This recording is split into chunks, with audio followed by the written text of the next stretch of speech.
పొదుపు పెట్టుబడులపై అవగాహన కోసం రేవంత్ మరియు గిరిబాబు గారు కండక్ట్ చేసే వెబినార్ కోసం ఈ క్రింది నెంబర్కు సంప్రదించగలరు. నమస్తే, వెల్కమ్ టు సుమన్ టీవీ. నేను విష్ణు. ప్రస్తుతంతో పాటు ప్రముఖ stock market analyst Eedara Ramakrishna గారు ఉన్నారు. వారితో మాట్లాడదాం. సార్ నమస్తే. సార్ ఈదర రామకృష్ణ గారు. నమస్తే అండి విష్ణు గారు, అలాగే సుమన్ టీవీ ప్రేక్షకులందరికీ నమస్తే సార్. సార్ ఈదర రామకృష్ణ గారు, మార్కెట్స్ అంతా కూడా ఆల్ టైమ్ హైలో మంచి ర్యాలీలో ఉన్నాయి. నిఫ్టీ ఏమో 23,501 దగ్గర ట్రేడ్ అయిపోయింది అండ్ సెన్సెక్స్ ఏమో 77,209 దగ్గర ట్రేడ్ అవ్వడం జరిగింది. ఏంటి మార్కెట్ల ప్రయాణం ఇంకా ముందుకు ఏ విధంగా వెళ్ళే అవకాశం ఉందంటారు? మార్కెట్స్ అంటే మన రిజల్ట్స్ అయిపోయిన తర్వాత, ఎలక్షన్ రిజల్ట్స్ అయిపోయిన తర్వాత మంచి ర్యాలీస్ జరుపుతూ ఉన్నాయండి. మనం ఈ వారం చూసినట్లయితే ఈ వారం కూడా వీక్లీ బేసిస్లో, అంటే నిన్న ఫ్రైడే కొంత స్వల్పంగా నష్టాలు బుక్ చేసినప్పటికీ మేబీ వీకెండ్ వల్ల కావచ్చు, లేకపోతే సెటిల్మెంట్ నెక్స్ట్ వీక్ ఉంది. నిఫ్టీ అలాగే స్టాక్ ఆప్షన్స్, స్టాక్ ఫ్యూచర్స్ సంబంధించిన settlement, monthly settlement next week ఉండటంతో మార్జిన్ రూల్స్ వల్ల జనరల్గా ఫ్రైడే కొంత నర్వస్నెస్ కనిపిస్తూ ఉంటుంది బిఫోర్ ఫ్రైడే. సో ఆ నర్వస్నెస్ నేను కనిపించింది. అది మినహాయిస్తే ఓవరాల్గా మార్కెట్స్ ఈ వారంలో బాగా వృద్ధిలోకి వచ్చాయండి. ముఖ్యంగా బ్యాంక్ నిఫ్టీ అయితే 3.2% పెరిగింది. ఆల్మోస్ట్ 1690 పాయింట్లు పెరిగిపోయింది. అంటే దీనికి బ్యాక్లాగ్ అనమాట. అంటే మిగతా ఇండిసెస్లన్నీ పెరిగినప్పుడు బ్యాంక్ నిఫ్టీ గత 2 వారాలు స్తబ్దుగా కొంచెము రిలేటివ్గా తక్కువగా పెరిగి ఈ వీక్ అత్యద్భుతమైన పర్ఫార్మెన్స్ చూపించింది. మనకు వెడ్నెస్డే చూసినప్పుడు భారీ ర్యాలీ బ్యాంక్ నిఫ్టీలో చూసాం. వన్ డే సింగిల్ డేనే ఒక 1500-1600 పాయింట్ దాకా పెరిగి కొంత కరెక్షన్ అయినప్పటికీ మళ్ళీ next day follow up rally అన్నీ చూసాము. ఓవరాల్గా చూసినప్పుడు సెన్సెక్స్, నిఫ్టీ స్వల్పంగా పెరిగాయి వీక్లీ బేసిస్లో. బ్యాంక్ నిఫ్టీ మాత్రం భారీగా 3.2% పెరిగింది. సో ఓవరాల్గా మంచి సంకేతం కనిపిస్తుందండి. అంటే దీనికి మెయిన్గా ఈ వారం వచ్చిన న్యూస్ ఫ్లో కావచ్చు. మెయిన్గా జీడిపి నెంబర్స్ మీద అంచనాలు 7.3 పెంచడం ఆర్బీఐ గవర్నర్ శక్తికాంత్ దాస్, అట్లాగే 7.2%కి ఫిచ్ చెప్పడం, అలాగే ఏషియన్ డెవలప్మెంట్ బ్యాంకు అట్లీస్ట్ 7, అంటే జనరల్గా ఏషియన్ డెవలప్మెంట్ బ్యాంక్స్ వాళ్ళ వరల్డ్ బ్యాంక్ వీళ్ళు కొంచెం కన్సర్వేటివ్గా ఇస్తుంటారు. వాళ్ళు కూడా 7% దాకా వస్తుంది జీడిపి అని చెప్పడం ఈ సంవత్సరానికి. ఇవన్నీ కూడా మార్కెట్స్ని భారీగా ముందుకు తీసుకెళ్ళాయని అనుకోవచ్చు. అట్లాగే మోడీ 3.0 ఆల్రెడీ ఇనిషియేటివ్స్ కొన్ని తీసుకుని మనం డిస్కస్ చేద్దాం. అండ్ రూపీ విషయానికి వస్తే కూడా రూపీ కూడా కాస్త స్వల్పంగా డౌన్ అయిందేమో అనిపిస్తుంది. 83.66 నుంచి 83.56 కూడా కొంత డౌన్ ట్రెండ్కి రావడం జరిగింది. సో ఏంటి ఇక్కడ ఎలా చూడొచ్చు అంటారు రూపీ వాల్యూని? రూపీ వాల్యూ అంటే మనము చూస్తున్నామండి. అంటే లాస్ట్ వీక్ మనం డిస్కస్ చేసినట్టు ఇంపోర్ట్స్ అనేవి భారీగా పెరుగుతున్నాయండి. ఇంపోర్ట్స్ గ్రోత్ ఎక్కువ అవుతూ ఉంది. ఎక్స్పోర్ట్స్ పెరిగినప్పటికీ, ఎక్స్పోర్ట్స్ 9% పెరుగుతున్నప్పుడు కూడా ఇంపోర్ట్స్ కూడా సైమల్టేనియస్గా 7% పెరగడం.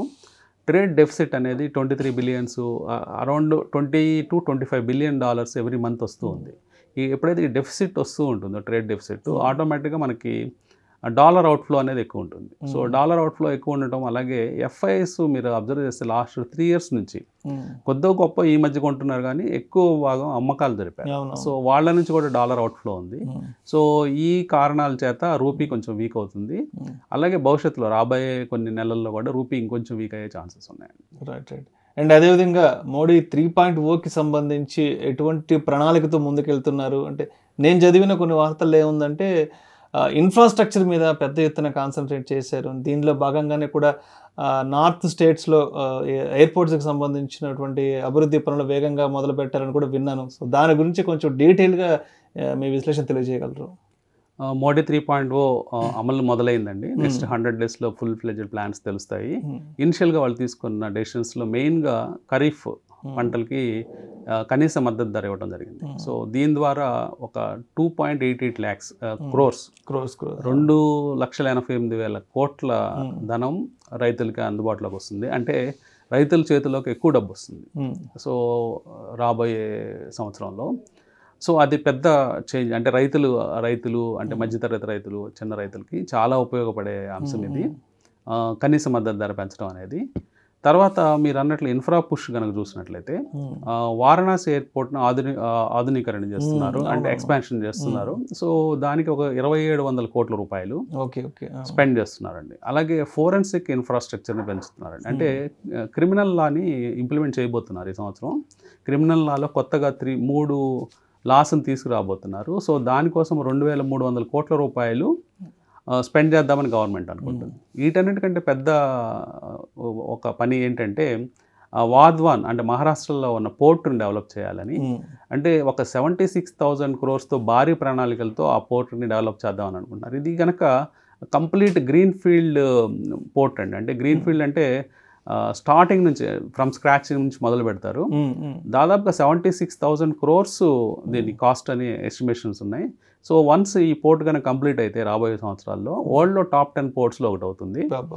సో ఇంత పెద్ద పోర్టు, ఇంత పెద్ద ఇన్ఫ్రాస్ట్రక్చర్ ప్రాజెక్ట్ మొదలు పెట్టడం, సో ఇవన్నీ కూడా మీకు తెలియకుండానే సిమెంటు, స్టీలు ఈ రంగాల్లో భారీ ఊతాన్ని ఇచ్చినట్టు అవుతుంది.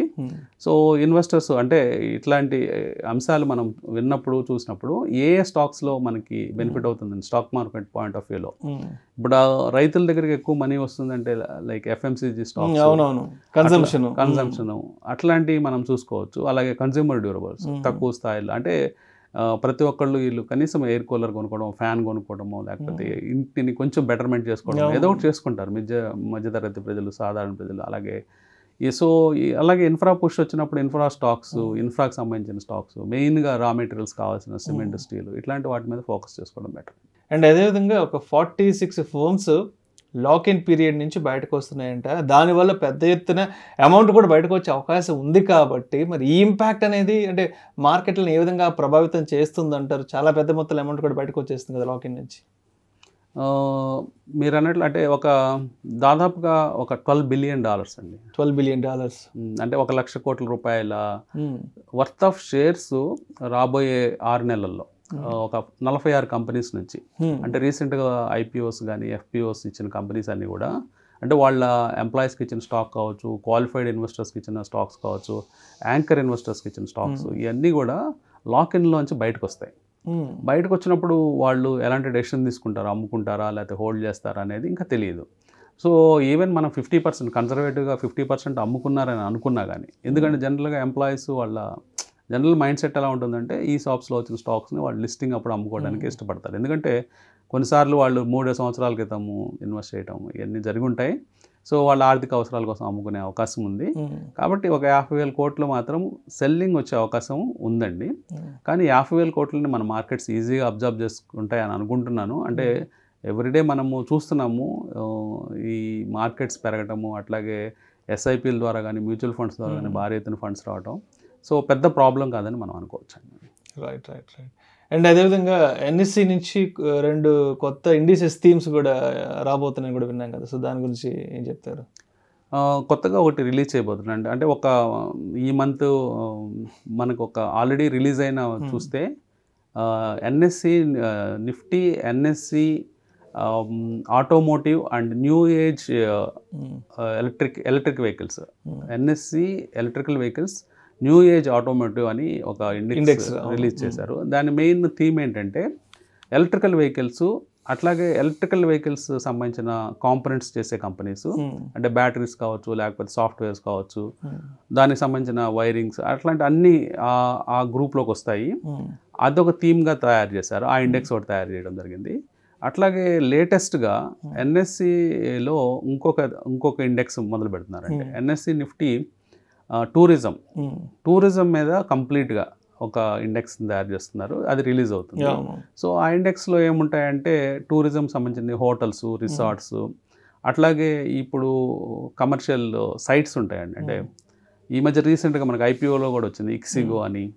ఇట్లా కొన్ని సాఫ్ట్వేర్ కంపెనీస్, అంటే టూరిజానికి సంబంధించిన అన్ని అలైడ్, అంటే దాని గ్రూప్కి సంబంధించిన కంపెనీస్ అన్నీ కూడా ఆ టూరిజంలోకి వస్తాయి. అంటే టూరిజం ఫైనాన్స్ కావచ్చు, ఇట్లాంటి కంపెనీస్ అన్నీ కూడా ఆ టూరిజం గ్రూప్లోకి వస్తాయి. సో ఈ న్యూ థీమ్స్ రిలీజ్ చేయడం వల్ల ఏంటంటే ఇన్వెస్టర్స్కి ఒక సౌలభ్యం ఉంటుందండి. అంటే కొన్ని సందర్భాల్లో మనకి జరిగే నష్టం ఏంటంటే మనం ఒక థీము రైట్గా ఆలోచిస్తాం. ఫర్ ఎగ్జాంపుల్ మనం మాట్లాడుతూ ఉంటాం బ్రాడ్గా, ఇన్ఫ్రా బాగుంటుంది, ఇట్లా ఎఫ్ఎంసీజీ బాగుంటుందని. కానీ రైట్ స్టాక్ పిక్ చేసుకోవడంలో ఇబ్బంది వస్తుందండి ఎవరికైనా కానీ, ఎంత పెద్ద ఎక్స్పర్ట్లకైనా కానీ ఇబ్బంది ఉంటుంది. ఎందుకంటే మనం ఊహించిన స్టాకు పెరగకపోవచ్చు, మిగతా థీమ్ అంతా పెరుగుతూ ఉంటుంది. సో అట్లాంటప్పుడు ఈ థీమ్స్ కనుక ఉన్నట్లయితే, థీమ్ ఇండెక్స్లు ఉన్నట్లయితే, ఆ ఇండెక్స్కి సంబంధించిన జనరల్గా ఒకసారి ఒక థీమ్లో రిలీజ్ చేసినప్పుడు ఇండెక్స్ ఆ థీమ్కి సంబంధించిన ఇండెక్స్కి సంబంధించిన ఈటీఎఫ్ అనేది ఒకటి క్రియేట్ చేస్తారు మ్యూచువల్ ఫండ్స్ వాళ్ళు. తర్వాత ఒక ఇండెక్స్, అదే ఇండెక్స్కి సంబంధించిన ప్యారలల్గా మ్యూచువల్ ఫండ్ రన్ చేస్తారు. సో దాని ద్వారా ఏమవుతుందంటే మనం డైరెక్ట్గా ఆ మ్యూచువల్ ఫండ్లోకి ఇన్వెస్ట్ చేసుకోవడానికి ఒక అవకాశం కలుగుతుంది. సో ఒక బెంచ్ మార్క్ తయారవుతుంది. ఆ బెంచ్ మార్క్ని కంపేర్ చేసుకుంటూ మన ఇన్వెస్ట్మెంట్స్ ఉంటాయి. సో మనం పొరపాటున రాంగ్ స్టాక్ పిక్ చేసుకునేది తగ్గిపోతుందండి, ఛాన్సెస్ తగ్గుతాయి. సో దాని ద్వారా మన పోర్ట్ఫోలియోస్ ఇంకా తొందరగా గ్రో అయ్యే ఛాన్స్ ఉంటుంది. అందువల్ల ఈ న్యూ థీమ్స్ అనేవి పనికొస్తాయి. Thank you so much Eedar Ramakrishna గారు.